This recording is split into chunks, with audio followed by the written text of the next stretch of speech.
എനിക്ക് മുടി കൊഴിച്ചിൽ ഭയങ്കരമായിട്ടുണ്ടായിരുന്ന ഒരു സ്റ്റേജ് ഉണ്ടായിരുന്നു കേട്ടോ.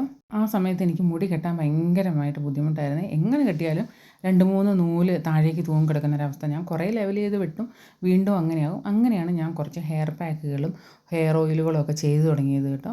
അതിൻ്റെ ഫലമായിട്ട് കുറച്ച് നാൾ കണ്ടിന്യൂസ് ചെയ്തതിൻ്റെ ഫലമായിട്ടാണ് എനിക്ക് ഇന്ന് ഈ കാണുന്ന മുടി ഉണ്ടായത്. 40 വയസ്സായി മുടി കൊഴിച്ചിലൊക്കെ തുടങ്ങിയവർക്കൊക്കെ ട്രൈ ചെയ്യാൻ പറ്റുന്ന ഒരു ഹെന്ന പാക്കാണ് ഞാൻ പരിചയപ്പെടുത്തുന്നത്. കുട്ടികൾക്കൊക്കെ ആണെങ്കിൽ പാരമ്പര്യമായിട്ടല്ലെങ്കിൽ തന്നെ നമ്മൾ തലയിൽ എന്തെങ്കിലുമൊക്കെ മുടി വളരുന്നത് അപ്ലൈ ചെയ്ത് കഴിഞ്ഞാൽ മുടി വേഗം വളരും കേട്ടോ. പക്ഷേ ഒരു 35, 40, 45, 50 വയസ്സായവർക്കൊക്കെ മുടി വളർച്ച അത്ര ഈസി അല്ല. നമ്മൾ കുറച്ച് നന്നായി കഷ്ടപ്പെട്ടാൽ മാത്രമാണ് നമുക്ക് അത് കുറച്ചെങ്കിലും മുടി വളർത്തിയെടുക്കാൻ പറ്റുള്ളൂ. അത് ഞാൻ എൻ്റെ അനുഭവത്തിൽ നിന്ന് കുറച്ച് ഇന്നീ കാണുന്ന മുടി വളർത്തിയെടുത്തത് കൊണ്ട് പറയുന്നതാണ്. ഈ ഹെന്ന പാക്ക് തയ്യാറാക്കാൻ വേണ്ടി നമുക്ക് ആദ്യമേ തന്നെ ഒരു ഇരുമ്പ് ചീനച്ചട്ടിയിലേക്ക് കരിഞ്ജീരകം ഇട്ട് കൊടുക്കണം കേട്ടോ. ചെറിയ ചൂടിൽ നമ്മൾ ഓരോ സാധനങ്ങളായി വറുത്ത് മാറ്റണേ. നമ്മൾ കരിഞ്ജീരകം ചെറിയ ചൂടിൽ നന്നായി വറുത്തെടുക്കുക.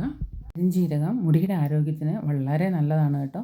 ഞാൻ മുടിയൊക്കെ നന്നായി കൊഴിഞ്ഞതിന് ശേഷം ഞാൻ ചെയ്യുന്ന മിക്കവാറും പാക്കിലും ഹെയർ ടോണിലും ഒക്കെ ഞാൻ കരിഞ്ജീരകം ഉപയോഗിക്കാറുണ്ട്. അടുത്തതായി നമുക്ക് ഉലുവയാണ് കേട്ടോ ആവശ്യം. ഉലുവയുടെ ഗുണങ്ങൾ പിന്നെ ഞാൻ പറയേണ്ടതില്ലല്ലോ. ഉലുവ മുടിയുടെ ആരോഗ്യത്തിന് വളരെ നല്ലതാണ്. ഉലുവയിൽ അടങ്ങിയിരിക്കുന്ന പ്രോട്ടീനുകൾ മുടിയുടെ തിളക്കം നന്നായി വർദ്ധിപ്പിക്കുകയും മുടിയുടെ വളർച്ച ഇരട്ടിയാക്കാനും സഹായിക്കുന്നു. നമ്മൾ ചില പാക്കൊക്കെ ഉപയോഗിക്കുമ്പോൾ നമ്മളുടെ ഹെയർ ഡ്രൈ ആകുമല്ലേ. നമ്മൾ ഉലുവ ഉപയോഗിക്കുന്ന വഴി നമ്മുടെ ഹെയർ സോഫ്റ്റും നല്ല തിളക്കവുമുള്ളതായി തീരും കേട്ടോ. അങ്ങനെ നമ്മൾ ഉലുവയും കൂടി നല്ല രീതിയിൽ ചൂടാക്കി വറുത്ത് മാറ്റി വെക്കുക.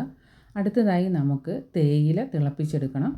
തേയില തിളയ്ക്കുന്ന സമയം കൊണ്ട് നമുക്ക് വറുത്ത് മാറ്റി വെച്ച സാധനങ്ങളൊക്കെ നല്ല രീതിയിൽ ഒന്ന് പൊടിച്ച് പൗഡറാക്കി എടുക്കേണ്ടതുണ്ട്. ഇനി നമുക്ക് അതേ പാനിൽ തന്നെ കുറച്ച് നെല്ലിക്ക പൊടിയും കൂടി ചെറുതീയിൽ ചൂടാക്കി എടുക്കേണ്ടതുണ്ട്. ഇത് നന്നായി ചൂടായി കരിഞ്ഞു പോകരുത് കേട്ടോ. ചെറിയ തീയിൽ വേണം ചൂടാക്കി എടുക്കാൻ. അതിനുശേഷം നമ്മൾ പൊടിച്ചെടുത്ത മിക്സും കൂടി ഇതിലേക്ക് ചേർക്കുക. ചേർത്തതിന് ശേഷം നിങ്ങൾ ഏത് ഹെന്ന പൗഡറാണോ യൂസ് ചെയ്യുന്നത് ആ ഹെന്ന യൂസ് ചെയ്യുക കേട്ടോ.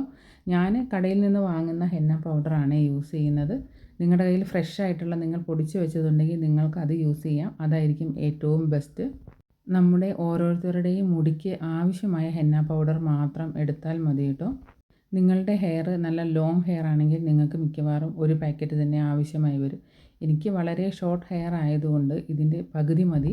ഞാനിപ്പോൾ 2 പേർക്ക് വേണ്ടിയാണ് ഇതുണ്ടാക്കുന്നത്. അതുകൊണ്ട് തന്നെ ഞാൻ ഒരു പാക്കറ്റ് മുഴുവനായും എടുക്കുന്നുണ്ട്. ഇപ്പം നമ്മൾ വീഡിയോയിൽ കാണുന്ന പോലെ കുറച്ച് തിക്കായിരുന്നാൽ നമ്മുടെ തലയിൽ ഇത് അപ്ലൈ ചെയ്തിരിക്കില്ല കേട്ടോ. പിന്നെ നല്ലപോലെ ലൂസായാലും നമ്മുടെ തലയിലിരിക്കില്ല. അപ്പോൾ നമ്മളൊരു കറക്റ്റ് പാകത്തിന് അത് നിങ്ങൾക്ക് മിക്സ് ചെയ്യുമ്പോൾ അറിയാൻ സാധിക്കും. ഒരു പാകത്തിന് തലമുടിയിൽ പിടിച്ചിരിക്കുന്നത് പോലെ നമ്മളത് മിക്സ് ചെയ്ത് വെക്കണം കേട്ടോ. ഇന്ന് വൈകിട്ട് ഇത് മിക്സ് ചെയ്ത് വെക്കുകയാണെങ്കിൽ ഒരു രാത്രി മുഴുവനും ഇരുന്ന് നാളെ രാവിലെയാണ് നമ്മൾ തലയിലേക്ക് അപ്ലൈ ചെയ്യുന്നത്. നല്ല രീതിയിൽ മുടി കൊഴിച്ചിലുള്ളവരൊക്കെ ഇതൊന്ന് ട്രൈ ചെയ്ത് നോക്കൂ കേട്ടോ. മുടി കൊഴിച്ചിൽ നന്നായി കുറയാൻ സഹായിക്കുന്നുണ്ട്. നമ്മൾ വീട്ടിൽ ഹെന്ന തയ്യാറാക്കുന്നതല്ലേ, സാധാരണ പ്ലെയിൻ ഹെന്ന റെഡിയാക്കുന്നതിന് പകരം ഇതുപോലെ ഉലുവയും കരിഞ്ജീരകവും കൂടി ചെറുതാക്കി ചൂടാക്കി നന്നായി പൗഡറാക്കി ഹെന്നയിൽ അപ്ലൈ ചെയ്യുന്നത് വഴി നമുക്ക് മുടി വളർച്ച ഇരട്ടിയാക്കും കേട്ടോ. അപ്പോൾ ഇതുപോലൊന്ന് ട്രൈ ചെയ്യാൻ ശ്രമിക്കുക നിങ്ങളെ. ഞാനിത് മാസത്തിലൊരിക്കലാണ് കേട്ടോ ചെയ്യുന്നത്. എനിക്ക് എപ്പോഴും ചെയ്യാനോ ഹെയർ കെയർ ചെയ്യാനോ ഒക്കെ സമയമില്ലാത്ത ഒരാളാണ്. മാസത്തിലൊരിക്കൽ ഞാൻ മിക്കവാറും ഈ ഹെന്ന ട്രൈ ചെയ്യാറുണ്ട് കേട്ടോ. എനിക്കാണെങ്കിൽ എൻ്റെ ഡ്യൂട്ടി സമയം കാരണം ഹെയർ കെയർ ചെയ്യാനോ പാക്ക് തേക്കാനോ ഒന്നും തീരെ സമയമില്ലാത്തവരാണ്. ഡ്യൂട്ടി കഴിഞ്ഞ് വന്നു കഴിഞ്ഞാൽ നമുക്ക് വീട്ടിലെ ജോലി, കുട്ടികൾ ഒക്കെയായി എനിക്ക് തീരെ സമയമില്ലായിരുന്നു. അങ്ങനെ മുഴുവൻ ഊരിപ്പോയി നമുക്ക് മറ്റുള്ളവരുടെ മുന്നിൽ ഇറങ്ങാനുള്ള നാണക്കേടായപ്പോൾ ഞാൻ തന്നെ സമയം കണ്ടെത്തി ചെയ്യുകയാണേ.